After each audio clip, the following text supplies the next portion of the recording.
Eu acho que, como praticantes espirituais, a gente deve praticar assim a contemplação, né? A gente passar no percurso, mas não se envolvendo demais com a situação, senão você perde essa atenção plena, né? Você perde o seu centro, a sua referência, você se envolve demais. Então, questão da gente observar enquanto está dentro, a partir de uma perspectiva mais distanciada, não tão envolvida, e depois que passou, a gente observar aquilo que aconteceu e ver as suas ações, aquilo que você fez que é benéfico, aquilo que é maléfico, as consequências das suas ações, né? E eu acho que com os acontecimentos desse ano, a gente vai ter coisa mais concreta para a gente compreender como que é essa questão da interdependência, né? De como nós estamos realmente interconectados, como aquilo que a gente pensa, aquilo que a gente fala, aquilo que a gente faz, afeta um ao outro. E o que nós temos hoje em dia é essa situação da pandemia, foi algo que começou num ponto isolado, repercutiu, um afetando o outro, e dependendo das atitudes pessoais, né, de grupos, de você fazer alguma coisa ou deixar de fazer alguma coisa, você pode estar afetando ou não afetando as outras pessoas. Então, acho que agora a gente tem algo sólido para trabalhar, então, por isso, esse tema, né, a responsabilidade coletiva. Primeiro essa pandemia. Muitas pessoas falam que nunca pensaram que algo desse tipo, essa dimensão, vai acontecer. Mas não é que já faz tempo, cada ano falamos de que o mundo está ruim, a energia coletiva está ruim e algo no ambiente vai acontecer. Eu acho que escutamos bastante, não? Por que estamos tão surpreendidos de uma pandemia assim? Para mim, eu acho que o humano temos essa habilidade de fugir de fugir da realidade. Essa pandemia, para mim, é como surgiu das condições coletivas. Todos falam assim, e eu escutei várias pessoas falando: ai, algo vai acontecer, que será? Se nós não fazemos algo, não paramos um pouco, não mudamos nosso jeito, algo ruim vai acontecer. Mas o mundo parou, o mundo mudou da maneira como significativo? Não muito. Então, a pandemia forçou uma mudança. Ok? Forçou, literalmente. E o coronavírus que se apresentou nesse período, eu entendo que é parte do karma coletivo. Então, nossa energia em conjunto, mundialmente, aí virou e chegou esse vírus para lembrar que a fragilidade da existência humana. Então, forçou que o coronavírus, que tipo de vírus é? É um vírus que não discrimina.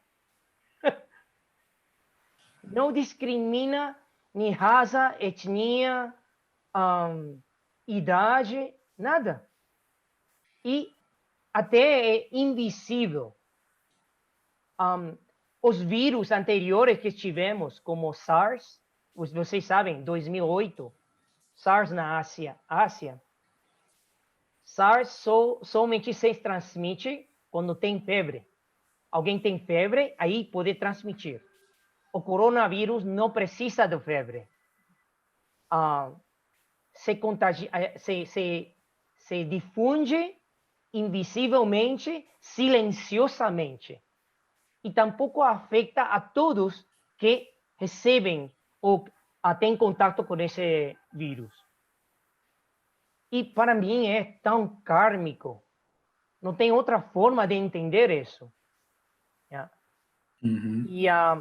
E e forçou uma mudança. A gente vai fazendo proliferar várias ideias, vários tipos, padrões de pensamentos destrutivos, e a gente não percebe até o momento que a gente tem uma consequência disso, né?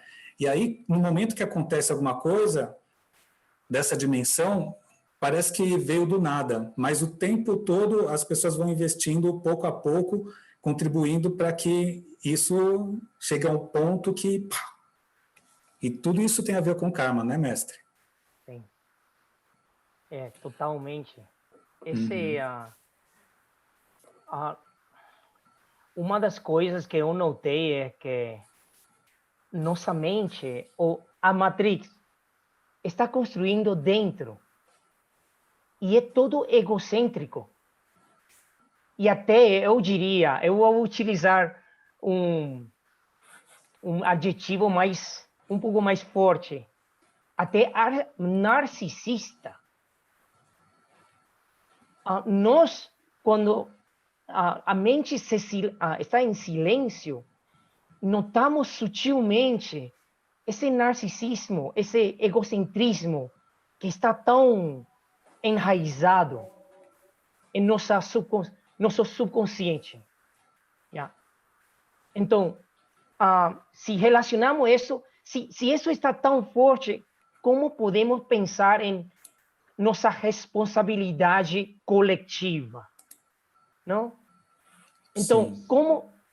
E isso aí, vou indicar, vamos a esse tema que vamos tratar hoje, responsabilidade coletiva, porque coletiva é oposto a individual, não? Sim.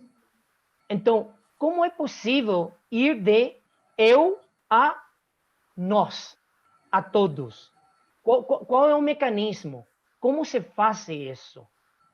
Yeah. E isso é bem interessante. Yeah. É necessário realmente praticar a empatia e a compaixão, senão isso não ocorre, né, mestre? Só a sabedoria como algo, como um conhecimento frio, a inteligência somente não possibilita a gente abrir dessa forma, né? Pensar de uma forma bem coletiva. Sim. Ontem eu estava dando uma olhada num artigo que saiu na CNN, que ele está sobre um artigo científico que examinou como que é a personalidade das pessoas que não aderem ao uso de máscara. Então são pessoas que falta empatia nelas. Elas não pensam de modo coletivo, só pensa nela mesma. Mas isso é uma falta de sabedoria, porque a pessoa não consegue enxergar as coisas a longo prazo, porque mesmo só pensando no seu próprio benefício, o ato de você só pensar em você acarreta malefícios ao seu redor, que a longo prazo vai te afetar, né? Então, essa falta de sabedoria e de compaixão por conta de você, né? A compaixão é algo óbvio que não acontece quando a pessoa não tem empatia. Mestre, qual seria a diferença entre a empatia e a compaixão? Empatia é o prévio a altruísmo. Então, na perspectiva budista, altruísmo tem 4 componentes, 4 aspectos.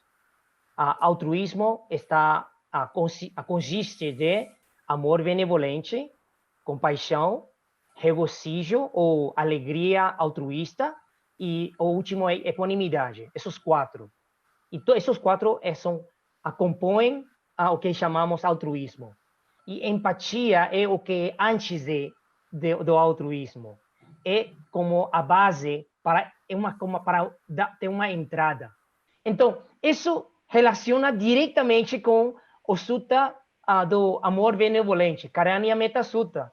O Buda fala que o amor benevolente e o altruísmo, no final, é remover a visão errônea do apego ao eu. E isso é altruísmo puro. Sem nenhuma barreira. Yeah.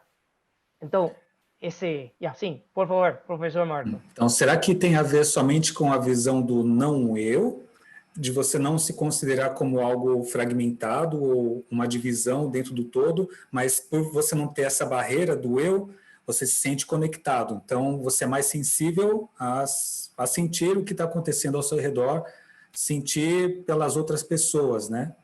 Para a gente é fácil compreender racionalmente que nós estamos interconectados. Se você for examinar, for mesmo nas bases científicas, sabendo que toda a matéria é energia, nós somos... e, na verdade, não existe uma divisão real, né, entre os átomos e tal. Então, a gente sabe, de um modo racional, que nós estamos todos interconectados, que não existe uma divisão real entre eu e o outro, né?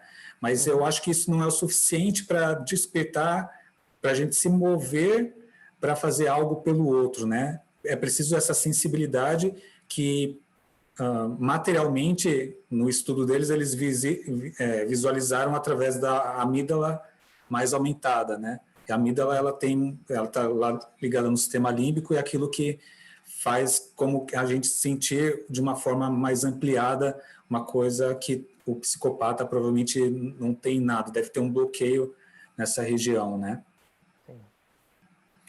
Sim. Eu acho que a prática espiritual tem um processo. Não é que vamos de o apego ao eu a não eu, assim diretamente. Tem um processo. Então, no mecanismo, a técnica do amor benevolente, a meditação, o Buda falou assim: primeiro, quem pensamos? Em nós, próprio, a gerar amor benevolente, não sentir inimizade ou raiva pelos outros, começar com si mesmo, ok? Isso é ao começo. E depois já transferir e expandir esse círculo aos outros, até as pessoas neutras, ou pessoas até inimigos, pessoas que você não tem bons sentimentos.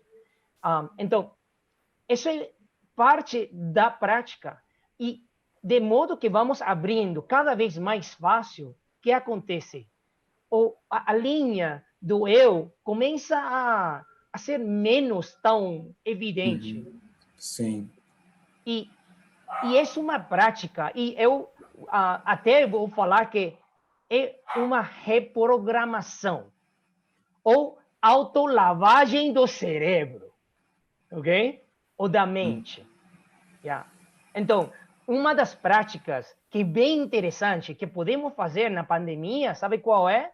Primeiro, não podemos sair, ok? E estar tocando a todos e querendo ajudar a todos durante esta pandemia. Então, o que podemos fazer? Podemos treinar nossa mente. Podemos treinar nossa mente a tocar aos outros, a desejar bem aos outros. E eu escutei pessoas falando assim: eu mereço ser feliz, não? Eu mereço ser feliz? Não é que eu tenho que ser feliz para poder desejar bem aos outros? É assim? Então, se uma pessoa está em uma situação difícil, já não tem nada para dar aos outros? Será?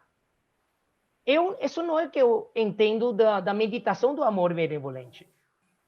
É, basicamente, incentivar o melhor que está em nossa mente para desejar bem aos outros. Porque o mecanismo pode ser que, através de desejar bem aos outros, nós saímos de nossa tristeza. Mas o que acontece quando alguém fala: mas se eu estou triste, não tenho nada bom para dar aos outros? Não é certo isso. Se isso é certo, não tem nenhuma enfermeira, doutor, médico, não tem nenhuma profissão que pode beneficiar os outros, porque a maioria das pessoas estão passando por coisas pessoais. Então, o mecanismo é acreditar e ter convicção que a mente pode mudar. A mente é mais forte que as circunstâncias kármicas. Ok? Mesmo que estamos na pandemia, nós podemos desejar bem aos outros. Ok? E, através desse desejar bem, o que acontece com esse eu? Não é tanto, é assim, Afrouxar. autossofrendo e aí chateado e fechado. Não, abrimos o coração quando desejamos bem aos outros, mesmo que não temos muita felicidade interna no momento. Yeah. Então, assim, Então, esse mecanismo, isso. não seria uma autoanulação, né? Não é você desconsiderar a si mesmo, mas sim ampliar o seu coração para abarcar todos os seres, sim? Sim. E até se eu estou triste ou eu estou em uma situação mal, não posso desejar que eu não quero que ninguém passe o que estou passando. Eu quero que outros estejam felizes. E assim é mudança da paradigma. E aí saímos de nosso esse lugar tão fechado e abrimos a porta do coração. Sim. Não pode ser considerado compaixão algo que você faz somente para as pessoas próximas do seu núcleo, né? Se não se estender aos outros seres, né, mestre? Sim, porque como se chama? O apego ao eu vem com amigos meus, os meus. Sim. Então, se nós podemos treinar a desejar bem a todas as pessoas que não conhecemos e abrir essas limitações e não ter limitações, então, esse é o mecanismo de ir abrindo. E então o altruísmo vai ir incrementando. Aquilo que as pessoas às vezes pensam em compaixão e o altruísmo como você ser bonzinho demais, né? Como satisfazendo o desejo e as vontades das outras pessoas. E, bom, eu vejo que muitas vezes isso não tem um aspecto positivo, né? Eu acho que podemos escutar comentários ou objeções do auditório, não? Sim. Alguém quer comentar algo? Porque já Eu estou cansado de escutar a mim mesmo. Eu quero fazer uma pergunta um pouco ligada a isso. Boa noite, mestre, tudo bom? Boa noite. Eu estava pensando que, às vezes, é difícil a gente distinguir entre o que é uma compaixão que produz efeitos positivos e o que é apenas você ter pena das situações. E, dependendo de quando é uma coisa ou outra, as decisões elas podem gerar efeitos positivos ou negativos. É o que o Marco falou agora há pouco, né? Então, de repente, você toma decisões por pena ou apenas para querer ser bonzinho e, no fim, uma consequência dessa fraqueza sua é gerar uma consequência ruim a longo prazo, mas que na hora você só quis ser bonzinho. Como então a gente distingue isso de uma atitude verdadeiramente compassiva? Segundo os textos budistas, a compaixão gera sofrimento em si mesmo, já não é compaixão. É dizer, a compaixão é aliviar sofrimento do outro, ter empatia, saber que o outro está sofrendo, mas no momento que você começa a sofrer e incorporar sofrimento do outro, isso já não se chama compaixão, porque isso é apego ao eu através do outro. Então, tem uma frase em texto de Prajnaparamita que fala a compaixão verdadeira é a compaixão sem eu. Como você ajuda, mas ajuda na maneira como equânime. E fazer o que tem que fazer para aliviar sofrimento do outro. Ok? Sem esperar retorno, sem querer ver um resultado como maravilhoso, somente cuidando da intenção própria, a intenção de somente de beneficiar, de aliviar, mas não que o outro faça o que eu quero fazer para sair do seu sofrimento dele. Então, a frase que utilizamos bastante é: agradar, às vezes, não é ajudar. Agradar não é ajudar. E, por isso, compaixão precisa de quê? Para que seja compaixão pura. Sabedoria. Por isso temos esses laços da sabedoria. Estamos aqui tentando de desenvolver, pelo menos intelectualmente, entender como funciona isso. Yeah. Não sei se respondi ou não, mas a compaixão tem chamamos que tem um inimigo perto.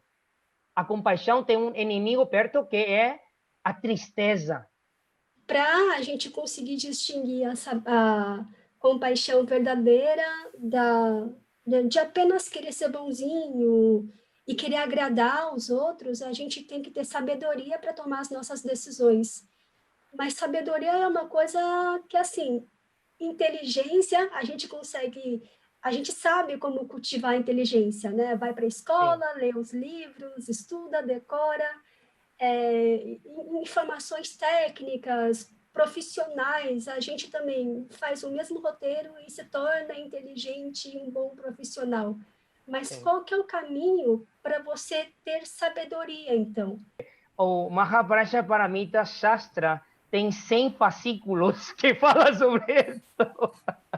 Então, eu diria que, primeiro, é não ter medo de cair. A sabedoria se desenvolve caindo. Mas não sou caindo e já deitado.